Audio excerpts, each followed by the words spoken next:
ভাই, সকাল 9টা বাজে এখনো সূর্য ওঠে নাই। কি বলস, এখনো সূর্য ওঠে নাই? চল তো দেখি।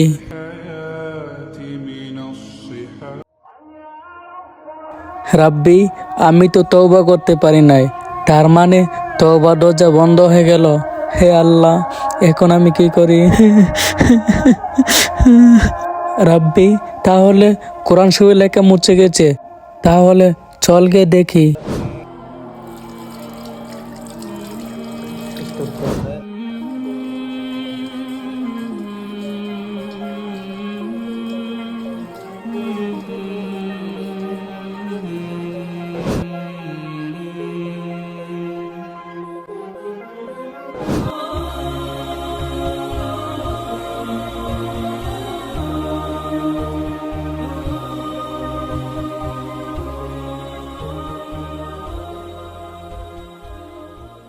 কিরে রাব্বি, কোরআন শরীফের লেখা তো ঠিকই আছে।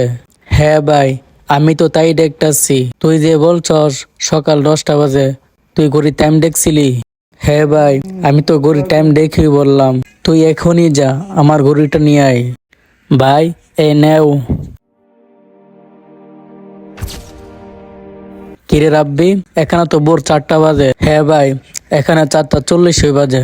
কিছুক্ষণ পরে ফজর আজান দিবে। কি? তার মানে আমি যখন ফজর নামাজের সময় প্রতিদিন ডাক দিতাম, তুমি তখন বাহানা দেখাইতা আর বলতা আজকে না কালকে পড়মু। আজ যখন দেখে বললাম যে সময় ফুরিয়ে যাচ্ছে, তখন তুমি হাই হতাশ করতেছ। ভাই, ঠিক এমন ভাবে একদিন তওবা দরজা বন্ধ হয়ে যাবে, তখন হাজারো আফসোস করেও লাভ হবে না। তাই ভাই, সময় থাকতে আল্লাহর কাছে তওবা করে আল্লাহর কাছে ফিরে আসো।